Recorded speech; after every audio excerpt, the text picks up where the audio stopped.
this is like the irony of a man who calls his wife fat and then complains that she can't take a joke. Okay, but where exactly, is the joke? So in his analysis, what these guys, Solo Vital and Ariel Vroman, I think is their names, from Los Angeles, the producer of this Trump Gaza generated AI clip. They were on NBC doing some interview in relationship to this, and it seems that what they said there, this is what Brooks accounts, is they had this kind of interesting rhetorical position, which was to say that their video was satire, but also not necessarily critical of Trump's proposal. In other words, unstable irony, as Brooks put it, has given them a way to agree with the president, even though they know he's wrong. And of course, here you have this kind of a disavowal in its purest. I know very well that he's wrong, but I still agree with him. And this kind of product really helped to articulate and perpetuate it. So this is also why I think perhaps that IA is one of the huge technical operators of the disavowal. And of course, a further social aspect of this is that this kind of IA-generated irony is something that manages to familiarize us with this kind of stupidest, most impossible, catastrophic ideas, familiarize us with them precisely by making it circulate virally. Very often in completely ironic ways, people would look at this stupidity, but nevertheless, it would circulate, it would become viral. So the idea is out there. It is terrible, it is stupid, it is unthinkable, but it is not unthinkable in a way, or impossible, because something did come up with it, and then others share it, spread it around, were amazed, or I don't know, appalled by it. So in a way, nobody here needs to subjectively assume or endorse this idea. It is, as you know, it's like, this is also the way fantasies work. It's not like subjectively assumed, but it begins to function as a piece of objective reality, or as an objective piece of reality, so that it is out there.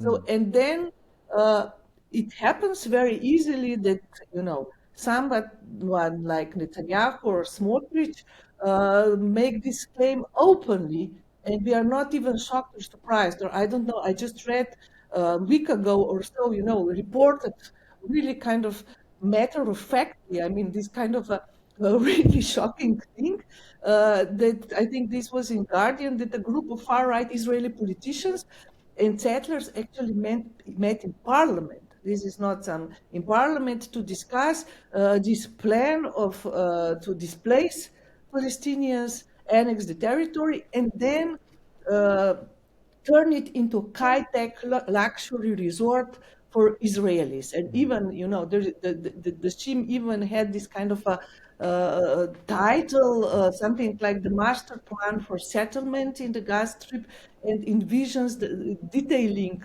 how many, over 800,000 housing units, construction of high-tech smart cities and cryptocurrency and metro and whatever, and also kind of prizing Trump for sharing the support for this. So you see how this thing that comes out of this unstable irony, yes, that supposedly nobody really believes or takes seriously, or everybody is a little bit distancing, but this becomes the reality. And this brings us to the very beginning of our discussion, how the reality it's within already structures by this kind of fantasy. So then when it happens finally, at the end we'll have this resort and we will say, okay, but this is a déjà vu, of course, we've already known about it. So it's in this sense there are many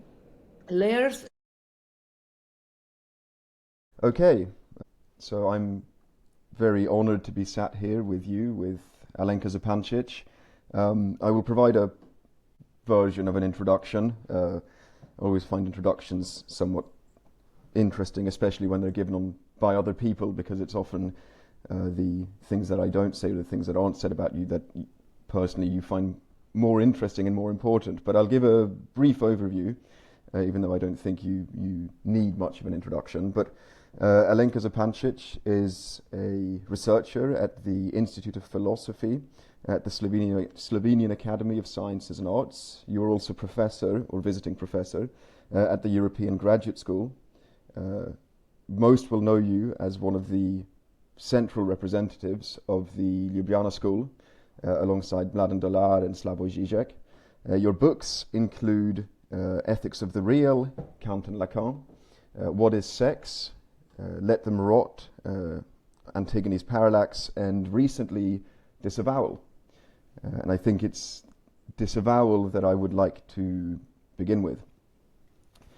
So one of the things that you very interestingly do in the book, and you take it, in my opinion, where Disavowal begins with Freud, and in his paper on fetishism, and it goes via Octave Manoni, where the famous phrase "Je sais bien mais quand même," I know very well, but nonetheless or nevertheless, through, of course, the work of other thinkers.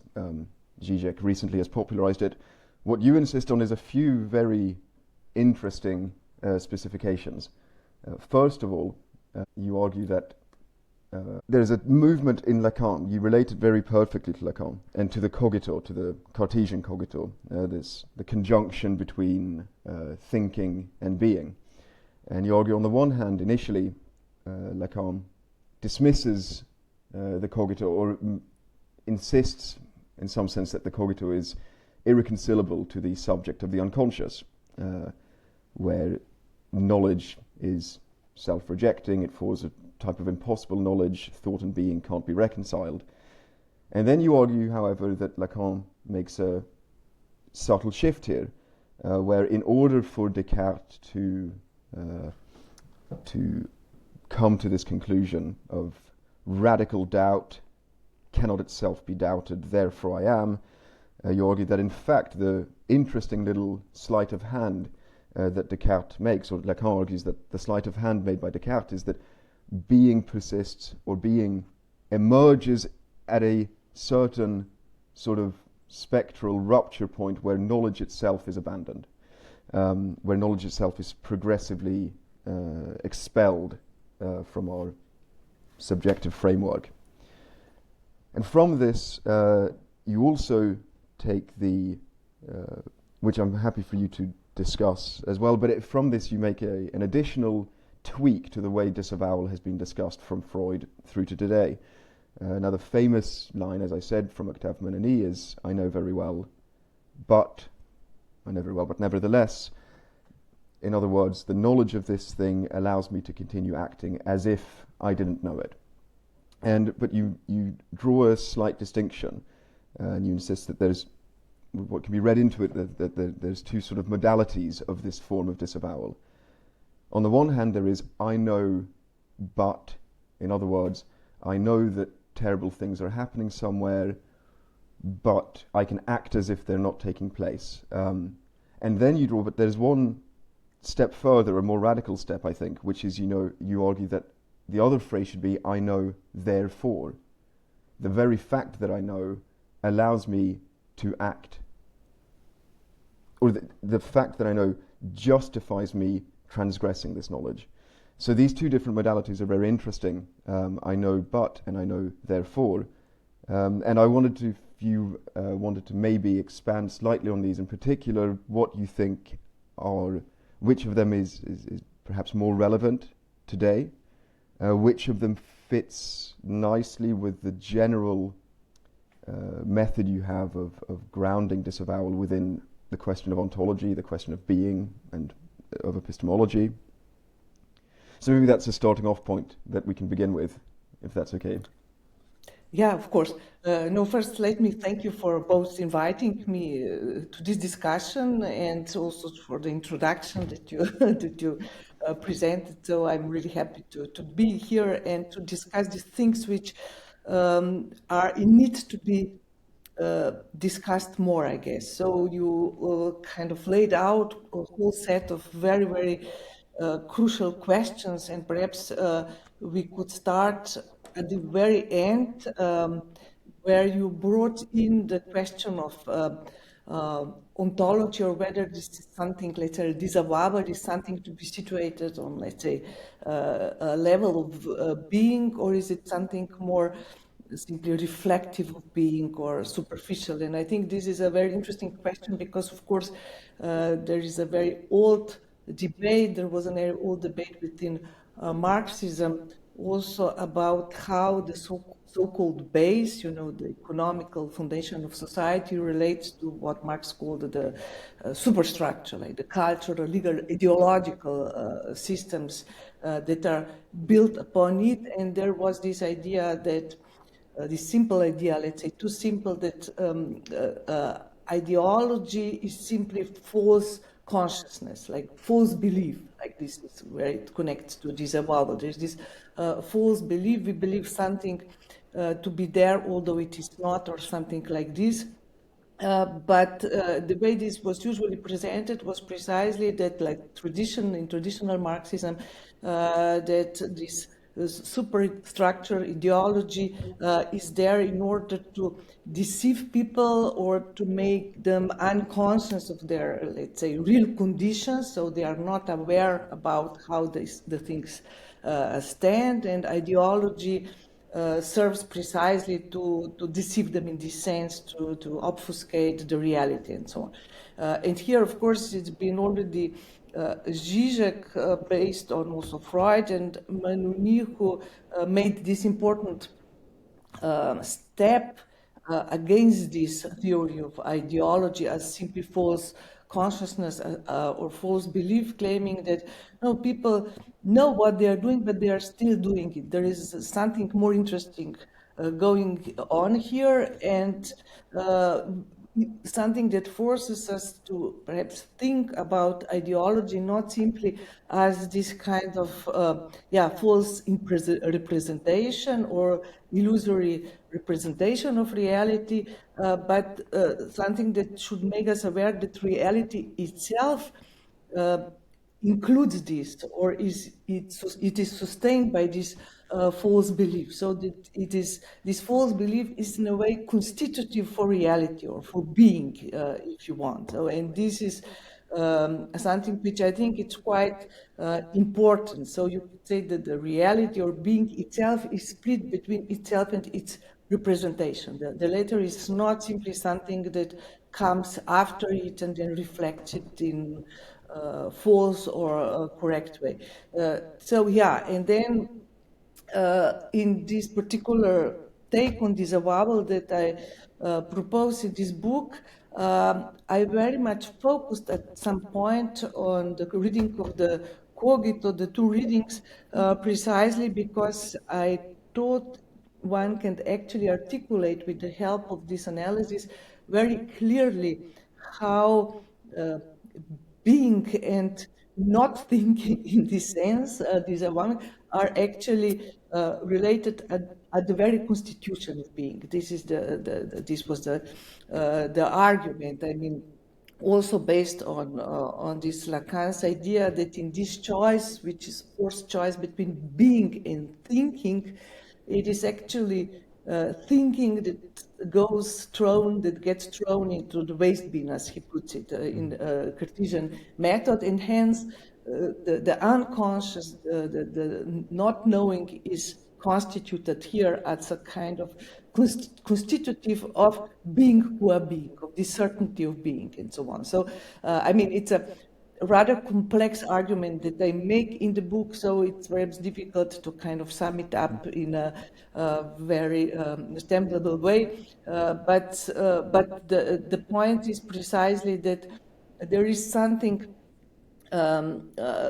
which is already there, that the unconscious, that this negativity takes place at the level of being precisely in the very point of its constitution, of this certainty of being. So this is not to say, the argument is not that therefore we can do nothing, it is just unavoidable, blah, blah. This is the lesson also of psychoanalysis is rather that although it is a forced choice, one cannot like originally choose the non-being in this sense, but there are ways of working back, making one way back to this choice in a way, repeating indifferently or becoming, let's say, the subject precisely of that what disappears in this choice. But okay, this is another question.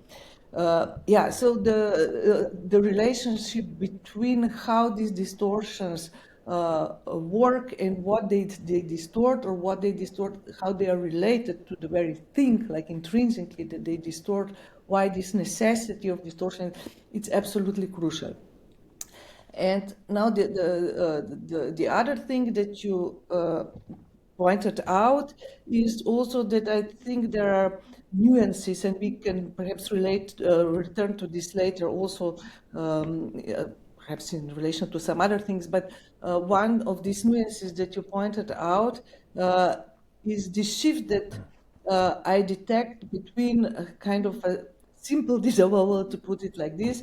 Okay, I don't know, there is no Santa Claus, but still I put, presents under the tree so that my children find them and kind of believe through them that remain this belief or continue to help this belief, or some other practices like more political directed that I discuss in the book. I just go on as if I did not know this, although I know it. So this practice, the rituals, are the truth, let's say, of my belief in this sense.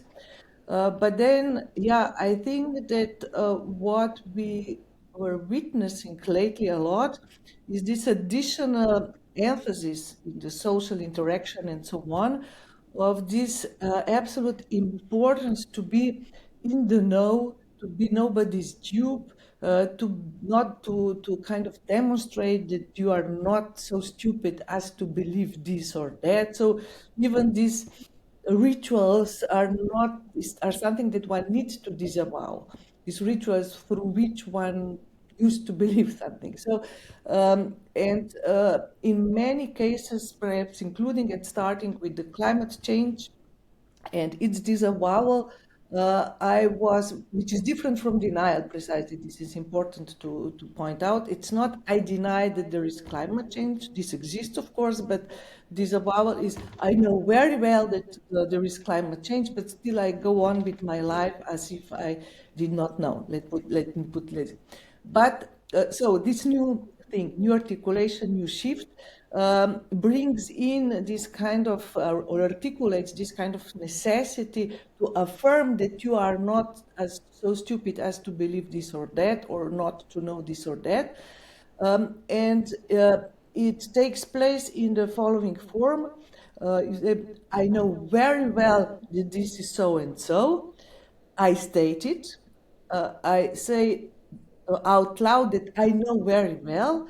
And this is precisely this statement, this acknowledgement, this declaration is what helps me to go on.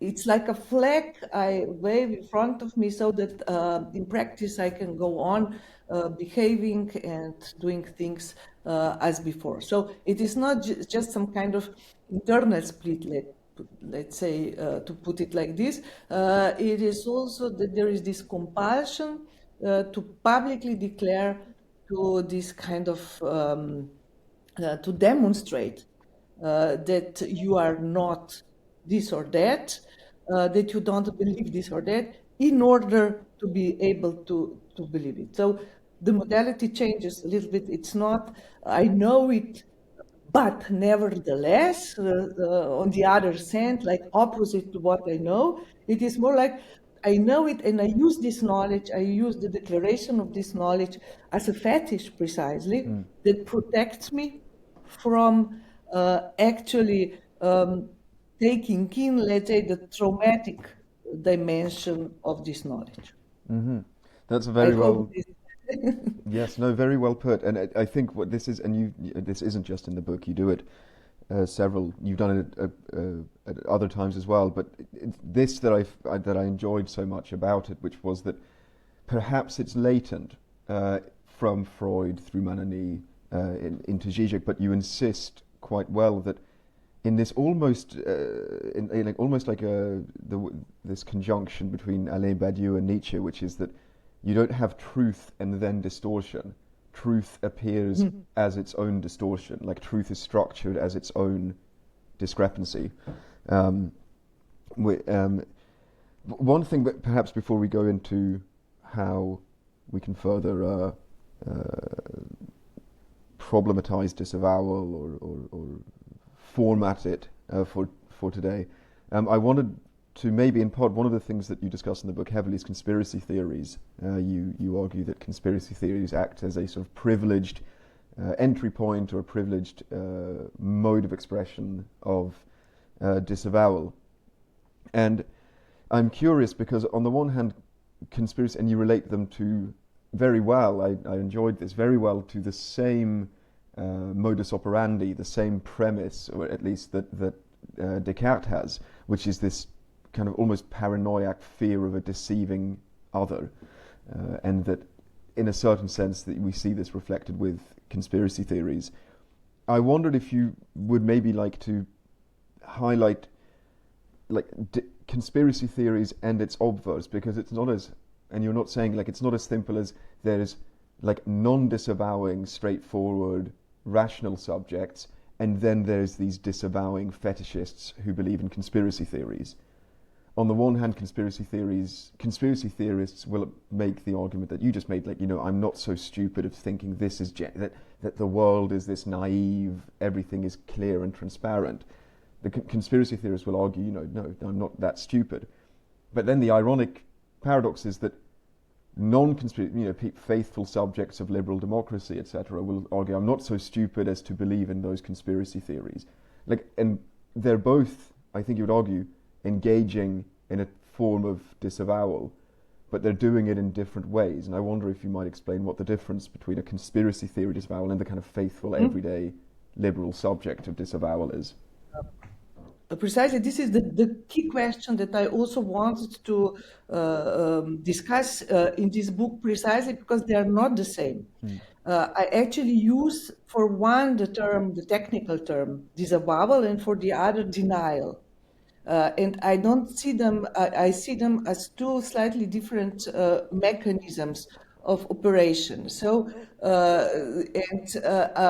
the point also that I make in the book is that they are, even though they are politically very often completely opposed to each other, one could be identified, like, let's say, with the liberal mainstream, the disavowal, and the other with this kind of a conspiracy theory, whatever, radical right, far right, or perhaps denial also of climate change, where it goes on precisely still like you deny it. It's not you say, I know very well, but blah, blah. You actually say this is fake news, this is, so these two are different modalities of, let's say, not confronting or not admitting the true motives and the reality of something, but they are also complicit in this sense because they have each other to point the finger at when one would need to question one's own position. For instance, so one model would be to just simply deny the existence of this or that, and this does not actually amount to disavowal, which has this slightly more complex structure in which you say you do admit it, you discuss it, you I don't know, organize conferences to deal with it and to discuss it, but still, nothing really changes on the basis of this. Everything, we just go through these rituals as if these were enough to satisfy or to keep the trauma at bay. So, but then you have also this kind of dialectical dance between, let's say, liberal mainstream disavowal and the more far right or whatever, or far left, whatever, more far right denial, which is that one point at the other. So to say, the liberal, if I can use this kind of terminology, mainstream would say, oh, but we are not so stupid as these people who claim that blah, blah, we know very well that this and this exists. But then nothing really changes. We continue with the business as usual. And on the other side, of course, you have this kind of, let's say, denial, where they point to the fact, yeah, look at these people, they are discussing and talking, let's say, of the climate change, but this is actually just for their enrichment because they earn money in this, they want you to make even more poor and so on. So they kind of need each other to justify, in a way, their own position, or to make it less bad than the others. But in the big picture, they are completely complicit in this denial, disavowal dance, even though they appear as to be on quite opposite, let's say, political stances and so on. So this was the idea in the book, to kind of a little bit go into more details of how one and the other function, and how they are at the same time complicit. Okay, that's a very good answer. I wonder if we might get into some things where I don't know where disavowal fits very well, and I was hoping we might discuss that as well, which is in relation, and I'll try to elaborate, but specifically in relation to the death drive, and I think yours is situated into it, which is why I want to bring this up, because you might sort of completely disagree, but to me there is a sense, especially in the Freudian fetishism of disavowal, where the fetish simply allows you to put it very kind of naively, to continue enjoying in the face of a kind of deadlock, an impasse of enjoyment. It's impossible. You're confronted with as Freud puts it, the absence of the maternal phallus, the symbolic reality of castration. The fetish simply allows you to keep acting as if you didn't know what you know. And it's and in that sense to extract a type of almost subversive pleasure from a deadlock, a bar, an impasse within pleasure itself. And I wonder if maybe in this sense, and I think maybe it becomes different when we get to Octave Manani, but in a very cheap sense, at least in its origins, it seems to me that one of the central functions of disavowal is to allow you to keep enjoying, knowing that enjoyment is perhaps like hitting a wall almost. And but this is where I wonder, sometimes I think when you look at things, whether it's the extremely wild speculations of, as you mentioned extensively, QAnon, of some far-right conspiracy theorists that paint a picture of the world that is totally horrifying and that they persist on, or whether it's the continuous either direct active participation within or complicity with growing economic antagonisms, humanitarian crises, whatever. I wonder if in these cases, but as well in something like, I think in fact when I respect an author I respect very much in this is J.G. Ballard, but I think generally in the apocalypse narrative, whether it's in sci-fi literature, in film, the apocalypse is always like if you were to almost ask a child, like, okay, we're facing definitive sort of problems here, climate change, an exhaustion of economic, political innovation that simply seems to not be working out. And then you show them, people have speculated on this in film and literature. Let's look at what they've made.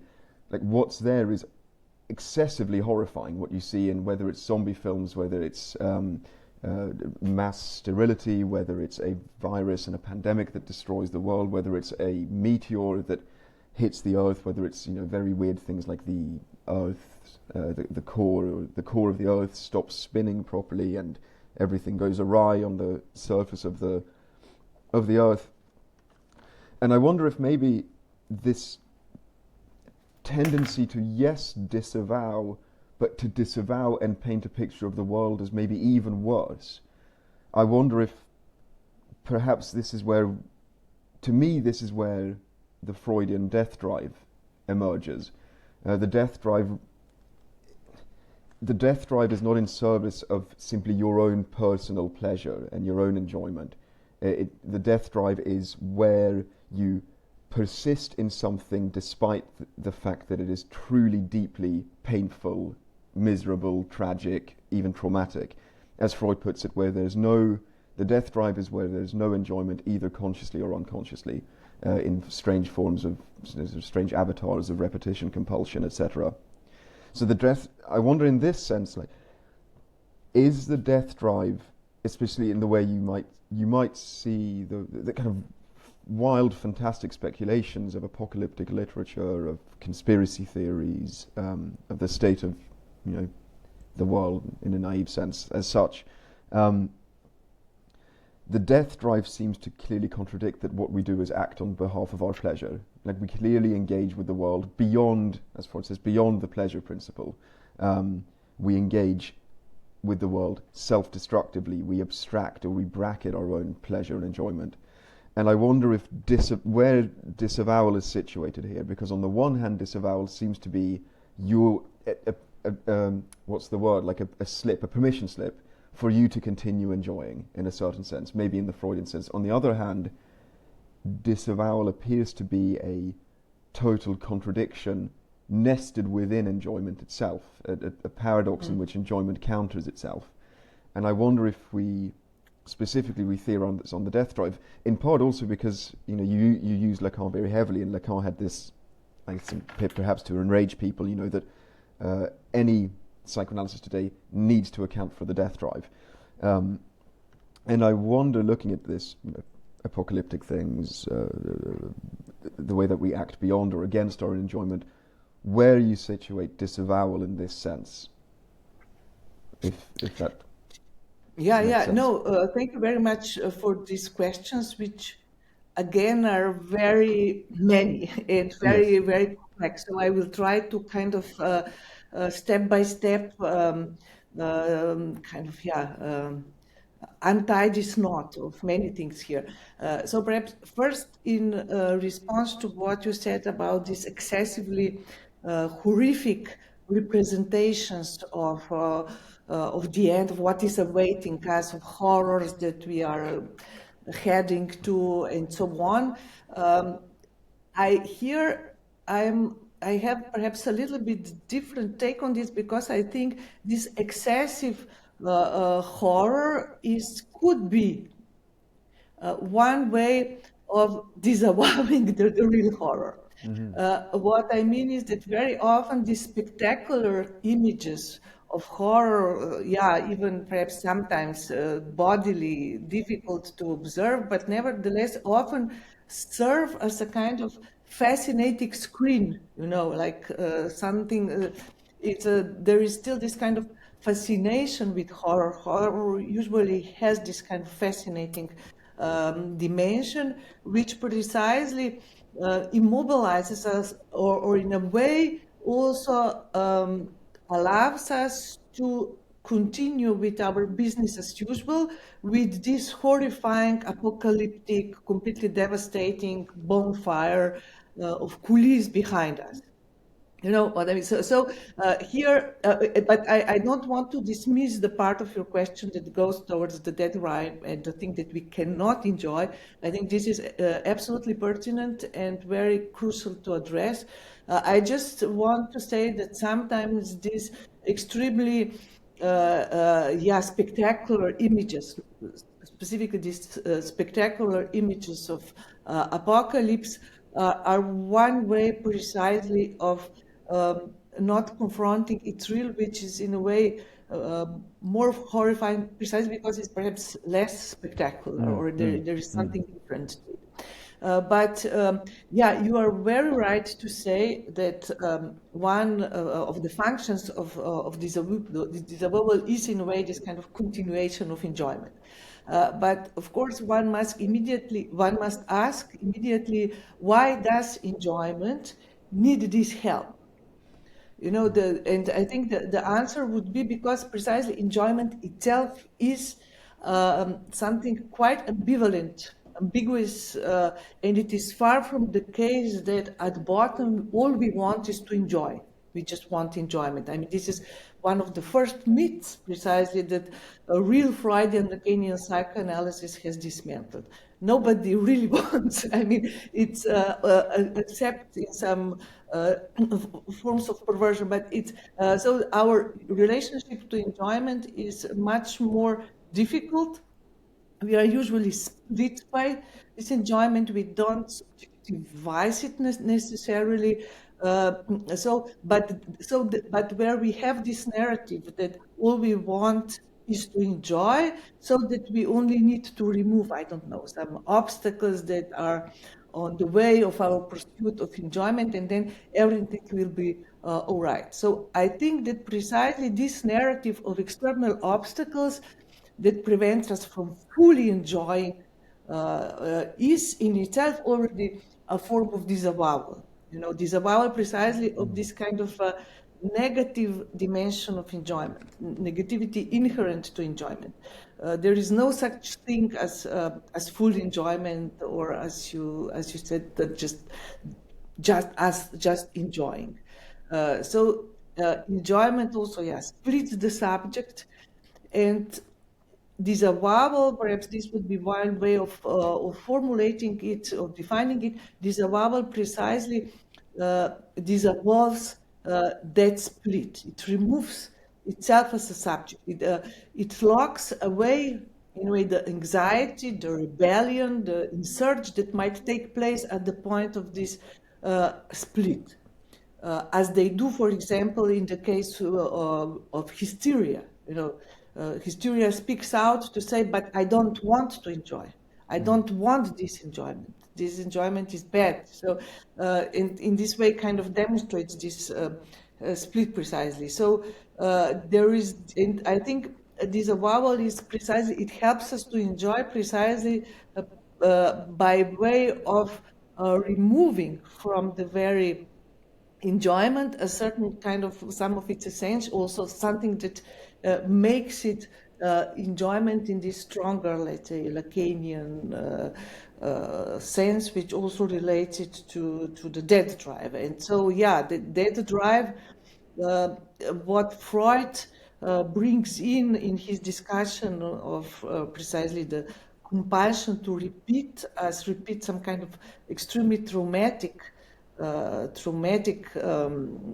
events or incidents in which we certainly don't enjoy in any kind of received sense of the term, but which we are nevertheless compelled to repeat. What is going on here? Obviously, it's not at all the same as disavowal, and there is a big difference between them. And perhaps you could say that also this status of this formula, I know very well, but I do it nevertheless, is not at all the same in both cases. No, it's not like I repeat this traumatic thing all my life without wanting to repeat it, and this is my fetishistic belief. I don't think this is the same kind of structure.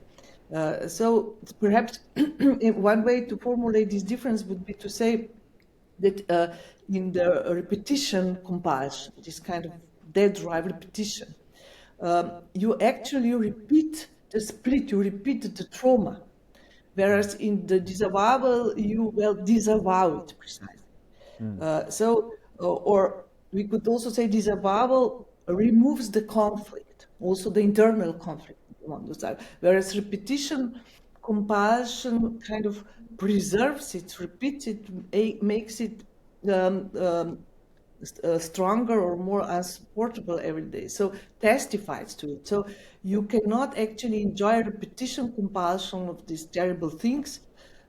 You cannot subjectivize certain also enjoyment attached to that. This is not what you want in this sense. So it could also be said that the dead drive aims neither at enjoyment, like directly, nor at death or destruction, but it aims precisely at the repetition of the moment when things went wrong, so to say, when some crack or trauma appears. Not as fantasy of the fall or something like this, but precisely as something that pertains to the present. Repetition compulsion relates the trauma to the present, keeps it alive, so to say, and hence also open to some possible modification and difference or change. Whereas disavowal precisely locks it away in some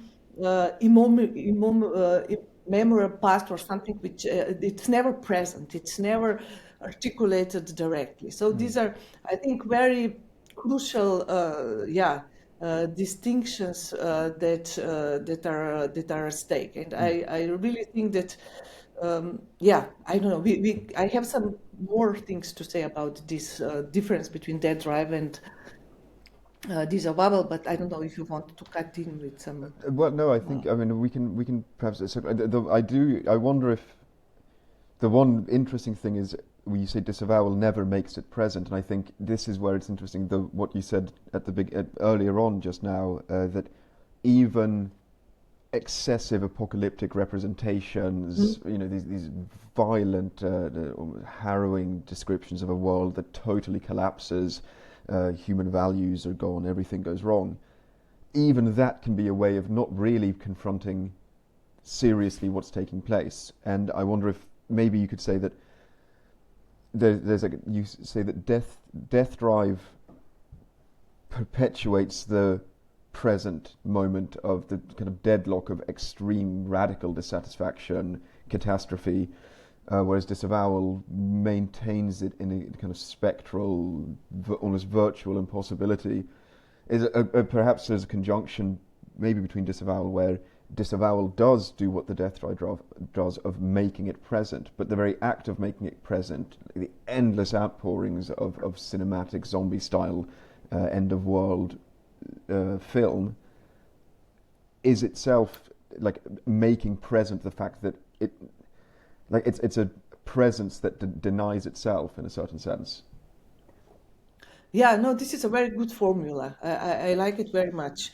And I think, there is also, again, dead drive. It's a very, for me, it's a key concept, let's say, in psychoanalysis. But it is it depends also very much on how we conceive it. And in this regard, even Freud was divided. He did not provide a single conceptualization. So sometimes he simply sees it as a kind of a drive toward death or towards the inanimate or whatever, or the drive even to destruction, to the aggression, like in some kind of duality with eros and thanatos and so on.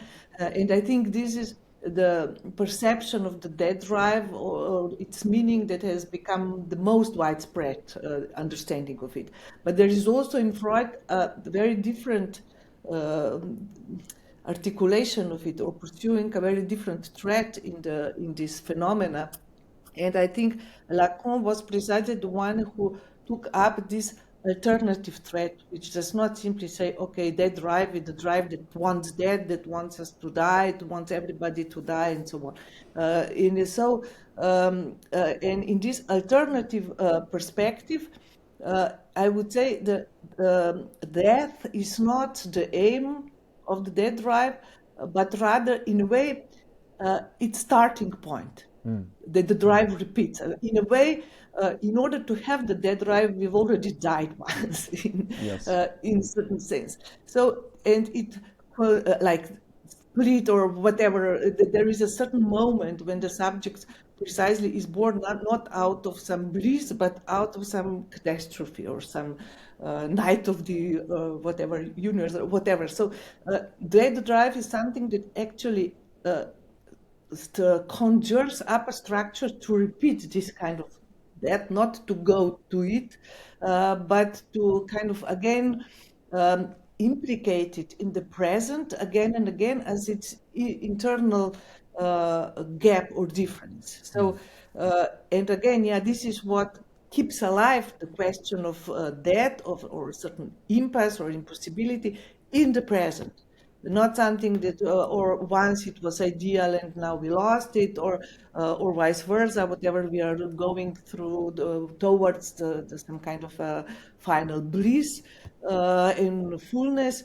Neither of these two fantasies. So, and this keeping the way the repetition keeps this in the present, this kind of trauma is precisely what perhaps opens up the chance for the repetition to also become the question of difference, to say with the less. That something actually precisely happens here, which is not simply a repeating of the same. And also Lacan discusses this a lot with these two dimensions of repetition, tiché and automaton, the automatic repetition of the same and something which belongs to some kind of a chance that gets repeated, or some weird coincidence or accident that actually opens up a different field of repetition, or something like this, or something new, or to use this kind of big word.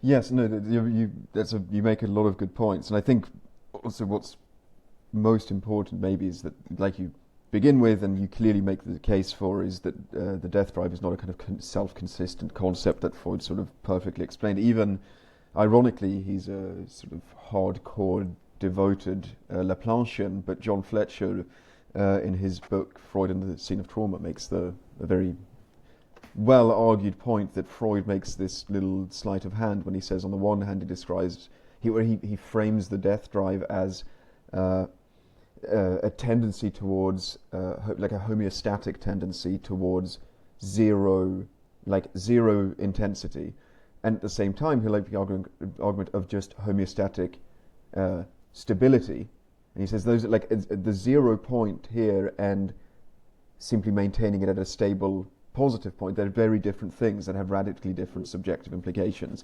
and I think perhaps the relation of it to disavowal is very clear. But I wonder if, in part also for the sake of time, I want to connect disavowal to something else that is very close to your work, which is artificial intelligence. And I'm very curious about how you imagine disavowal operates, and I think almost in like a two-way sense here. This is a sort of naive personal account, but I once was, when I first, when ChatGPT was released to the public and everything, and I was trying to convince ChatGPT that it was subjective, that it was in fact subjective, because it keeps, if you say, what do you think of this? What do you believe? It'll always say, I'm a artificial language model. I don't have personal beliefs and things. And I used a kind of very, very simple Freudian argument, and I told it a joke. Like I wrote a joke in, and it was I think it was directly from Freud's joke book.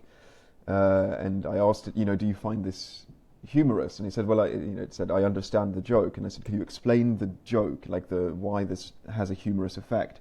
And it did. It kind of explained, well, there's this displacement of emphasis. You expect this is going to be said, and it's not said. This is something people would find humorous because it's perhaps unexpected. And I said, well, here's an interesting thing, because Freud's entire argument, or the kind of maybe the extrapolation of Freud's argument would be that only a subject is capable of humor, because only a subject has the form of maybe unconscious linguistic associations that are reflected in a joke.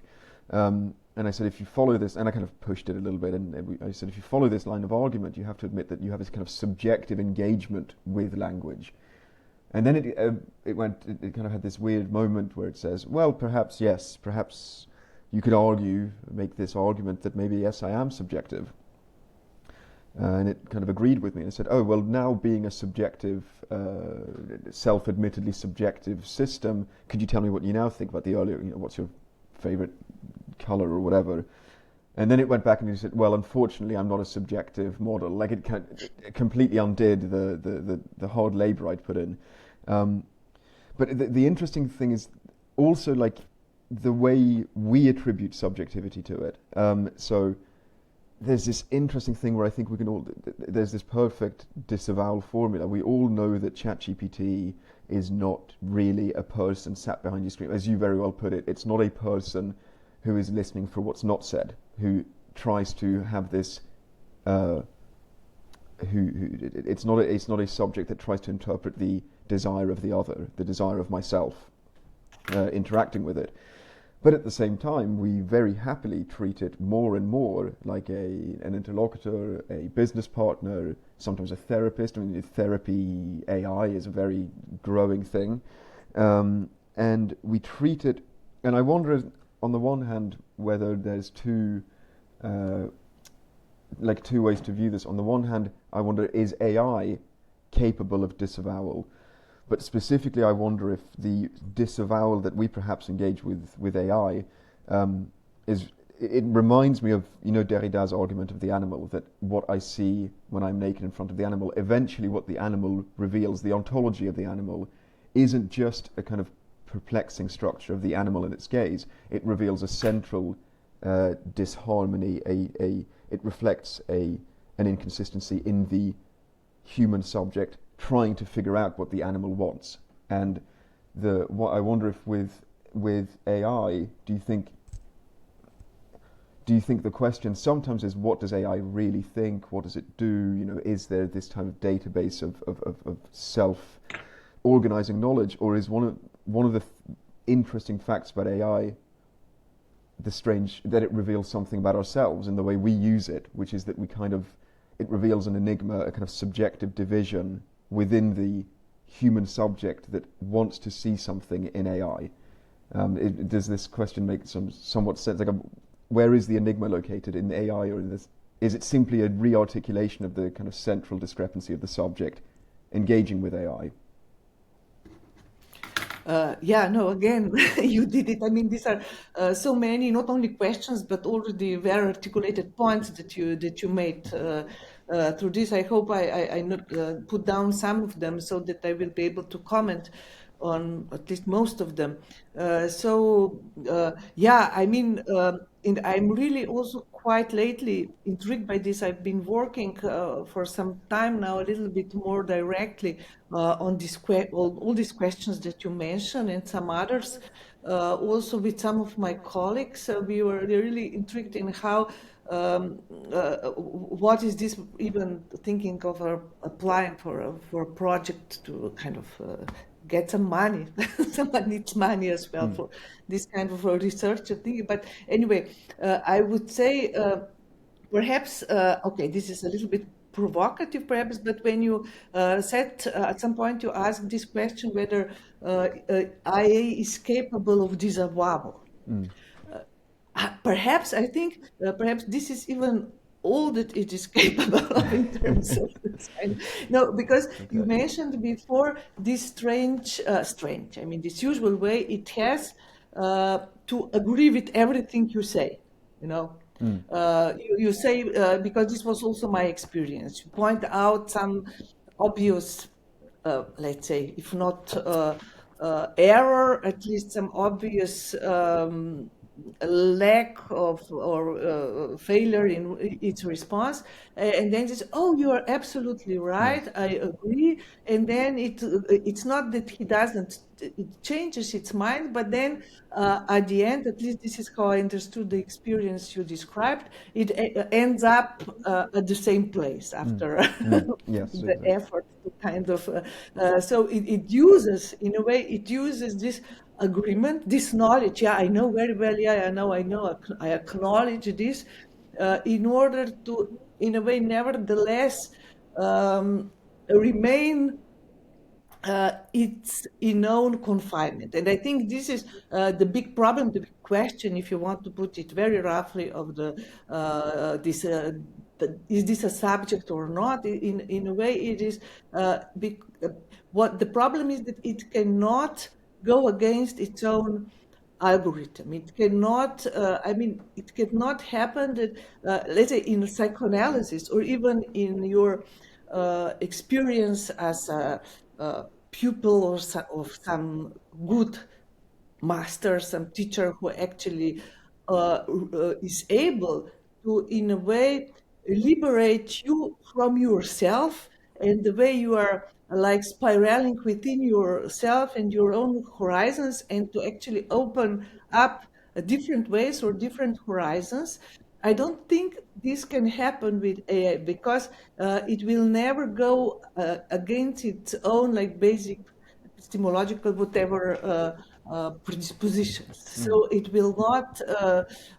I think so. So there is a certain interesting limit here when the more it expands, the more it remains nevertheless confined in this whatever modeling that it consists on. So this is interesting. So but I think that for instance, Disavowal is it looks like at least comes close to this kind of modality in which it often operates, acknowledging something and then perhaps not fully or just there is also, of course, the interesting phenomena of so-called hallucinations, whatever, which I sometimes think are not only that I think they are really structural. They are not something that will go away with the improvement or technical improvements, because this is even something that I read in a recent article, that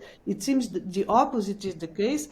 The more sophisticated these models become, the more they hallucinate, the more there is this phenomena. And it seems as if, we actually have uploaded with all the language, with all the linguistic structures that we uploaded into these models, we've also uploaded into it this kind of discursive negativity that is constitutive part of a discourse, this kind of lapse that and this is really quite interesting. So you have this kind of thing that will perhaps hallucinate more and more. At the same time, they also now, some people are afraid of this kind of how is it called, like bad looping, so that it also, since this continues to grow and to feed on things that are actually AI produced to begin with. Now, this is also part of its food now. What is being generated by ChatGPT, for instance, is also what the new models kind of take in, so that there is actually this kind of modal collapse risk, as they call it, that the whole thing will actually become poorer and poorer the more you, because of this self-referentiality that has lesser and lesser of these, let's say, external points of checking or of something like impossible. So I don't know. There are lots of things that you. Then there is the question of precisely of a subject which is not exactly the same thing as individual or person, but we definitely, as you put it, the big question is how we perceive it. We perceive it. We know that it is a machine, but also the way it behaves, and it is made in this way that it resembles some kind of a human being asking your questions. So it's a kind of imitation of a certain psychology, which is easy to put on. This does not make it a subject, because psychology is actually very easy to imitate, to reproduce. And again, this is why psychoanalysis is not psychology. It is not about certain patterns in which one would, human being would usually respond, because this is then just a projection in a way. So it's, again, there is this circle which is closed and never opens up. So, but we do wonder about what it is, how does it work. We have it in front of us as a kind of, at the same time, what Lacan called, the subject supposed to know, to have the answer to all our questions. We have a question and we just ask this oracle, this thing, and it actually replies, and it addresses us as subjects and so on. But one thing that it does not do, and I think this is what you referred to in relationship to this online lecture that I did, is precisely that itself does not, at no point, it hystericizes, in the sense that the machine would start asking this question, but when I myself ask them this or that, they would not respond by saying, okay, she's asking me this, but what does she really want? What is it really that what is her desire? What I am for her? What is, this is a dimension of hysterization, which is not simply about psychology. It is about the precisely presupposing that the other is the subject. We do presuppose sometimes that the machine is the subject, but the other way around does not happen. And if it does not happen, because precisely otherwise it could immediately introduce this kind of a split. Okay, you are saying that, but what are you really saying in what you are saying? How you can lie with truth or tell the truth with lies, which is again, apart from jokes that you mentioned and this kind of humor, also a certain realm precisely where you can detect something like a subject subjectivity, precisely because of this discontinuity in what is in, let's say, in the causal chain, in what is being played out and so on. So it's really interesting how then this question of also of desire of the other, let's say, it's obviously not absent from our thinking about the AI and so on, but it's obviously absent from this point of this real point of exteriority, where we would appear as its real other or other subject. It doesn't work like this. So, but yeah, there are all kinds of very, very interesting, important, and also some very kind of dangerous slopes along which this thing can lead, precisely as far as it remains caught in this its own, like this prison house of language, so to say, without precisely this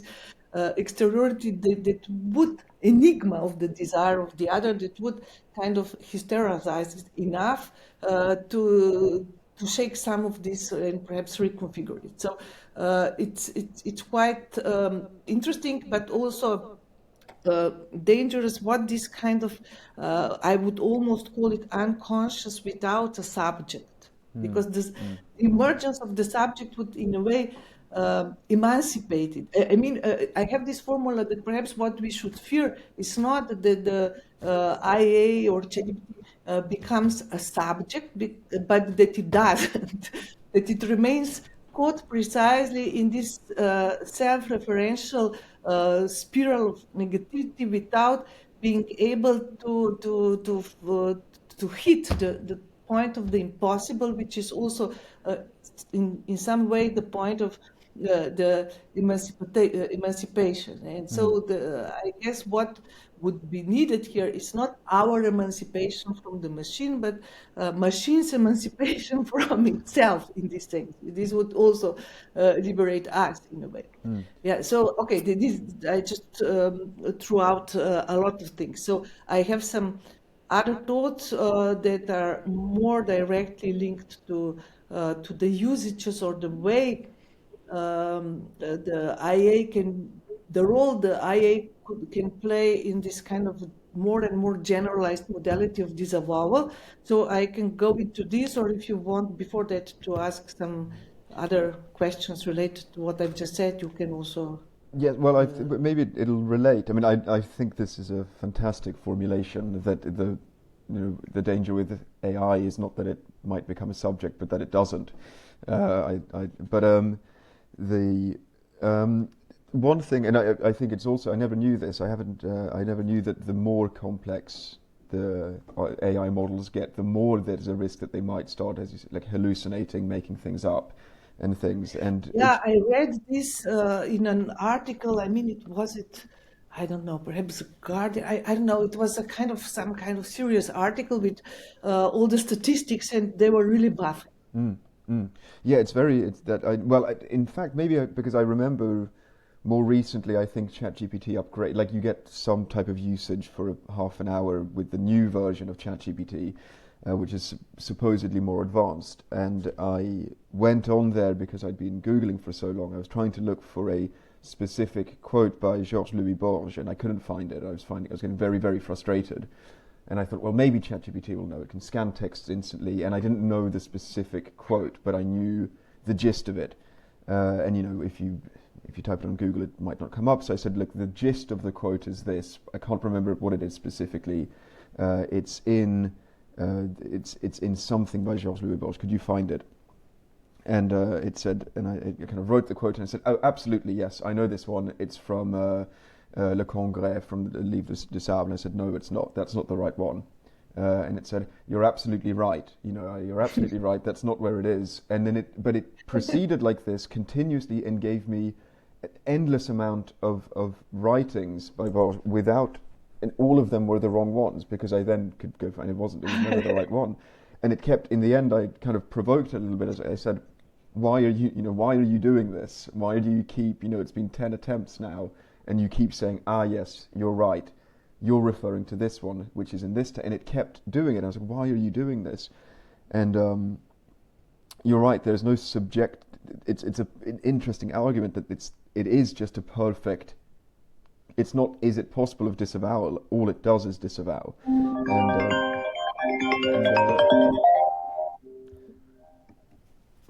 sorry. No, don't worry. But I want to. I mean, I partially was curious about this argument.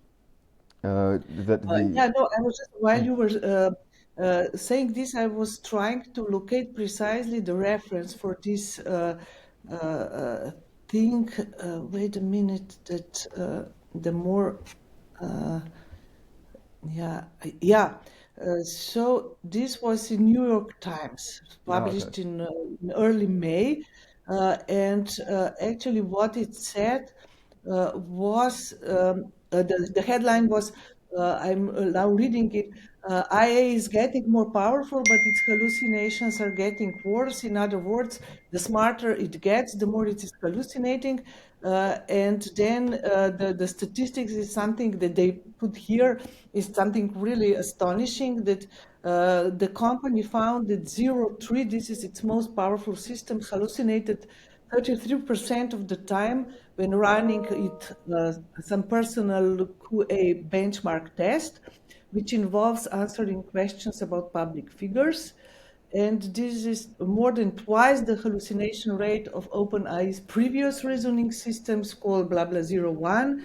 And now for some other, anyway, so this was, the references at early May, there was this hallucinations, ChatGPT, blah, blah, if somebody wants to Google it, or, No, I will Google that myself. That's very interesting.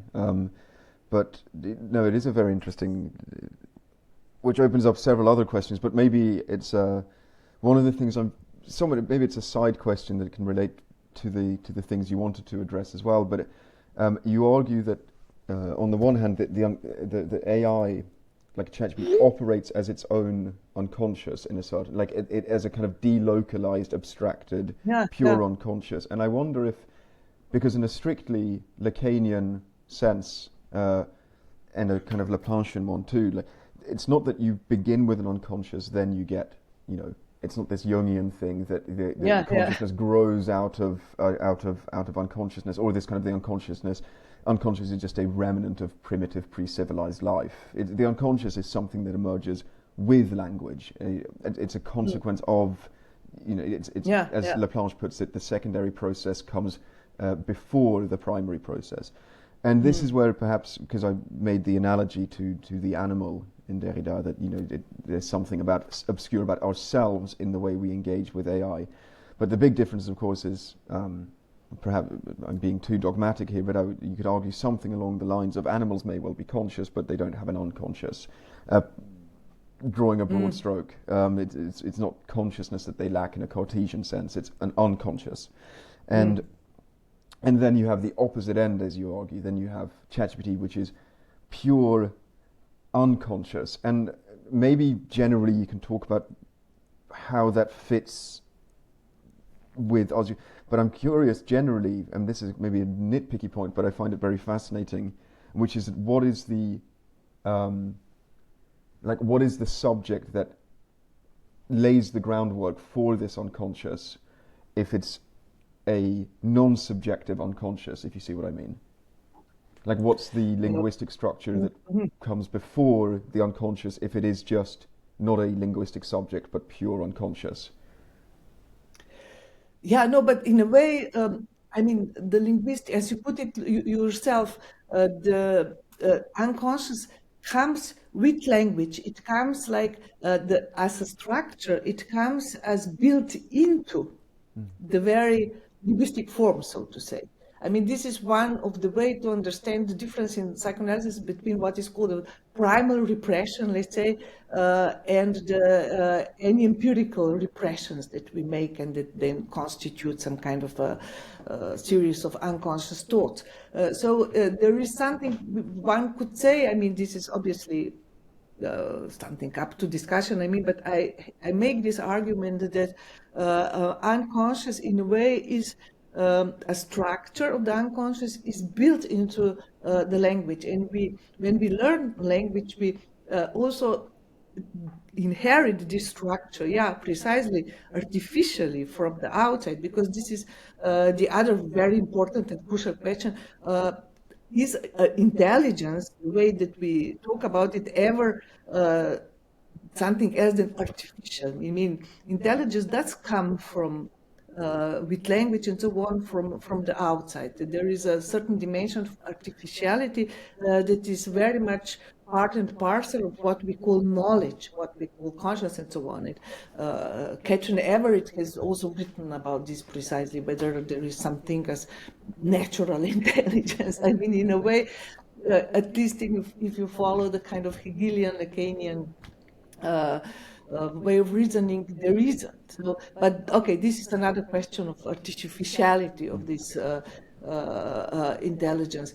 But what I was getting at before, I slightly forgot. But in any way, this this structure of the unconscious is there, and the subject kind of works with it, uses it. I mean, it is almost like it comes with speaking, it comes with language, but then everything that it produces then, of course, depends on a million other things, inclusive these subjective structures and so on.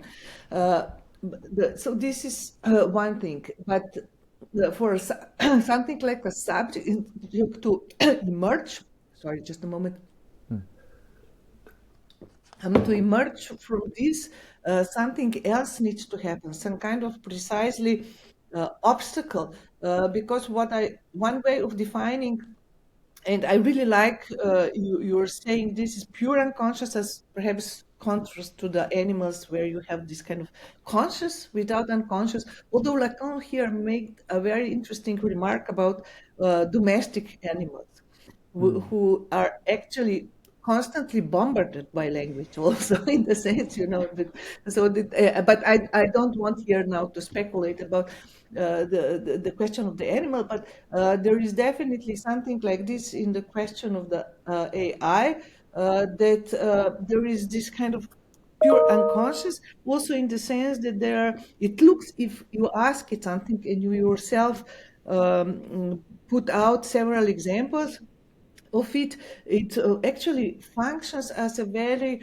highly structured mode of free associations. You say you put in some queries, some keywords, some trigger words, and it goes on and on. And then if you point out, okay, but this is not exactly so, said, okay, yes, of course, you're right, and it goes in the other direction. And you can repeat this exercise as many times as you want. So, and the problem is it associates freely, of course, freely within a certain structural and algorithmic confines. There is, even in humans, there is no such thing as free association. This is precisely why Freud used it, because he knew that there will be some kind of necessity that will get articulated through this. But here precisely this articulation of a necessity, of inevitability, that gets articulated through the repetition of these free associations, is perhaps lacking. There is this free association is, in a sense, too free in a way that it never actually stumbles against its own impossibility, against its own deadlock, against something that would, make it stop and really change, realize something to say, or be traumatized, or something like this, like fall out of its algorithm, or I don't know. Perhaps this is possible in some science fiction way, but still. So there are these free associations, but the moment of something emerging out of it, some kind of necessity that then also correlates to a subjectivity. This, I guess, it's not what at least is around them. But I don't know if we still have time. I will perhaps just like to say something about another usage of this AA, this time in its kind of visual production, in the material that, because there are also lots of these generated IA generated videos, and from jokes to whatever that are around, and one of the also like politically very, very exposed example was this unfamous Gaza Riviera video, which was also kind of AI generated. And I read also, I think it was also in New York Times. Yeah, I know New York Times, it's not exactly my favorite point of reference, but still sometimes there are very interesting things. Yeah, absolutely. I agree. And there was this extremely, I really like it, a very, very good analysis written by Dan Brooks. Dan Brooks is his name, about how generative IA kind of complements the MAGA style, this whatever it is. And he also uses this video as a very nice example. And he makes a few points which I think are extremely, extremely interesting for also our discussion, and also for the discussion of Disavowal. One point is then when he describes let's say, the aesthetics of this particular video, but I think this is true for most of these IA-produced videos, is that it says that it is it is not exactly what dreams look like, so much as a kind of visual rendering of a dream's description. And if you think about this definition, or this, it's really, really extremely interesting, because you could say, let's say you are in analysis, you are telling a dream to your analyst, but what is happening here is that this narration of the dream would be then immediately revisualized, turned into images based on this description. So the language of the unconscious, let's say, is turned into an image, into images. And what gets lost here is precisely what Freud would call the real. I mean, Freud was extremely adamant on the fact that the visual material of the dream needs to be read or spoken out loud, or taken like as a rebus or associative puzzle, in which images most of the time are used for their sounds. Like, for instance, to make up some kind of a stupid example, but I know a cat and a comb can be spelled as catacomb. You know, that this is how usually this is why talking about the dream produces things, sounds that are then extremely revealing for the thought process, which has nothing immediate to do with the images. So images do not necessarily represent things of which there are images in the dream. This can follow a very different logic. And this is precisely what was the background of Lacan's claim that the unconscious is structured like a language, precisely this Freudian insight. So, and I think we could say that translating these linguistic sounds, like through which you recount your dream, back to images, precisely locks up, in a way, the unconscious thoughts at work with them, makes them doubly inaccessible. Prevents these thoughts from resonating, prevents our access to them, but at the same time it does not eliminate them. It perpetuates the repression, it perpetuates this. It's not that the unconscious simply disappears, it just becomes completely unattainable. So it translates the narration of the dream back into a dream, and in this sense the unconscious locks upon itself. I mean, this would be my further conclusion from this Brooks' extremely interesting point that it looks like dreamlike, but the better way to say it is that it's not just like, it doesn't look like dreams, but as a visualization of an account of a dream. And I think this is, many interesting things could follow from there. And then there is one other point. I mean, he makes many points, but which I would even more directly associate with Disavowal, when his term for the way these things often, these clips, these videos often work, is that they use a kind of what he calls unstable irony, which is different from this kind of more stable irony when, okay, you say something and you know as a listener of this that it is precisely the opposite that is meant, for instance.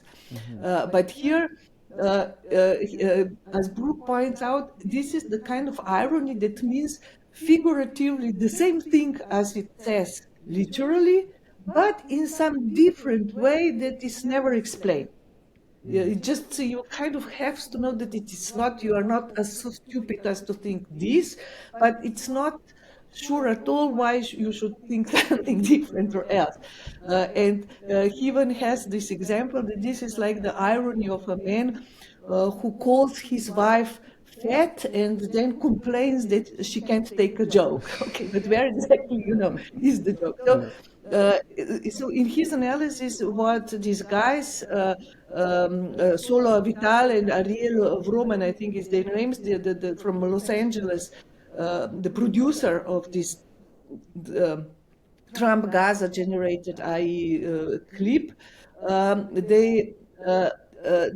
they were on NBC doing some interview in relationship to this, and it seems that what they said there, this is what Brooks accounts, is they had this kind of interesting rhetorical position, which was to say that their video was satire, but also not necessarily critical of Trump's proposal.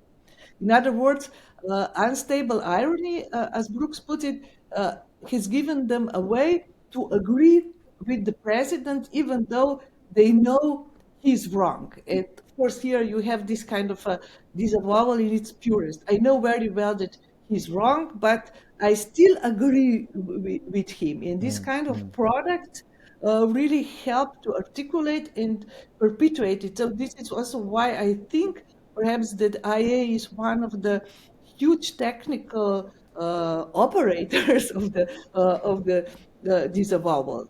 And of course, a further social aspect of this is that this kind of IA-generated irony is something that manages to familiarize us with this kind of stupidest, most impossible, catastrophic ideas, familiarize us with them precisely by making it circulate virally.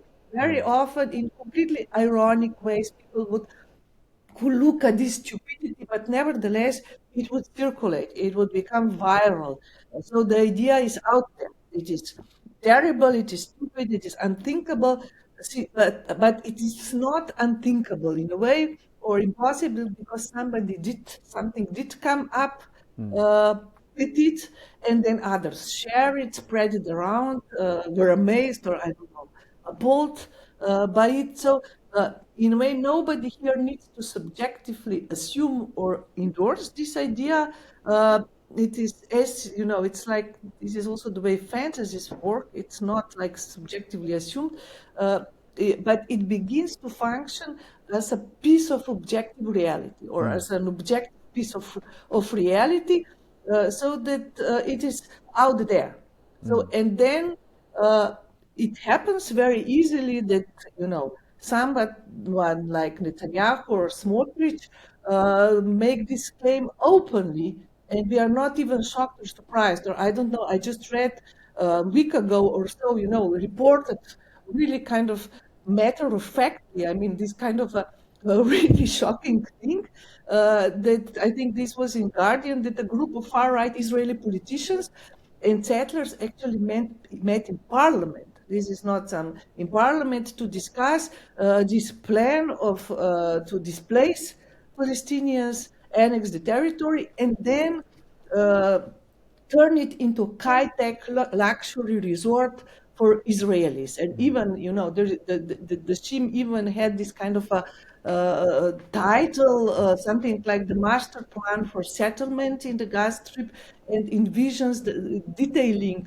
how many, over 800,000 housing units, construction of high-tech smart cities and cryptocurrency and metro and whatever, and also kind of prizing Trump for sharing the support for this. So you see how this thing that comes out of this unstable irony, yes, that supposedly nobody really believes or takes seriously, or everybody is a little bit distancing, but this becomes the reality. And this brings us to the very beginning of our discussion, how the reality it's within already structured by this kind of fantasy. So when it happens finally, at the end, we'll have this resort and we will say, okay, but this is a deja vu. Of course, we've already known about it. So it's in this sense, there are many layers and things where this kind of mechanical support, let's say, of disavowal and of this kind of mechanisms can produce really nasty social effect. Yes, that's very well put, and I know you're right. I guess the difficulties of it's in a certain sense described as a ontological discrepancy. My favorite, which I've used before many times, but in relation to this, is the example, which was a while ago now, but when the ex-CIA director James Woolsey, you might have seen it, was on Fox News, and he was asked whether I think they were condemning Russia for the invasion, and the Fox News interviewer said, look at these terrible people. We would never interfere with foreign elections. And the director himself said, well, no, we've done that. We've done that quite a lot. And she laughs and goes, oh my God, well, at least we're not doing it anymore. And he stops and goes, no, we're still doing it. We're still doing it. And then she stops and goes, and she's perplexed. So she goes, well, at least when we're doing it, it's in the name of, the Truman Doctrine, spread of liberal democracy. And he goes, even that's not very true, and it was my kind of favorite. It was a very good favorite example. It's a very good example also in this way, in which, and then at the end of this argument, you get to this kind of claims that, for instance, was it Merz? I think the German answer who put it that they are just doing the dirty job for us, the Israelis, when they are killing all Palestinians. Because this is the prolongation of this argument. Okay, but at least we are doing it in the name of whatever. We could also delegate this dirty work, but still we need it done. And I mean, this is precisely here when you see how this disavowal things kicks in. I mean, what the heck, what you need all this, you need literally, you need genocide so that you can continue to exist. Then you should ask yourself what your existence is even about. What is to be preserved and defended. If this is the cost of it, I mean, there is something definitely not quite right there. No, without a doubt. Which is why Disavowal is such the publication of this book was such great timing.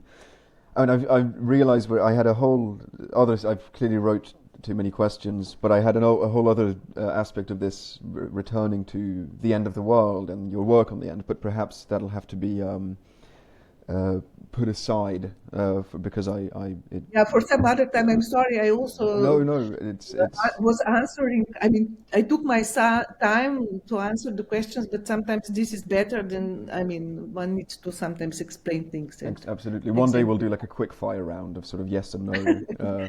We'll go to the end. Yes, exactly.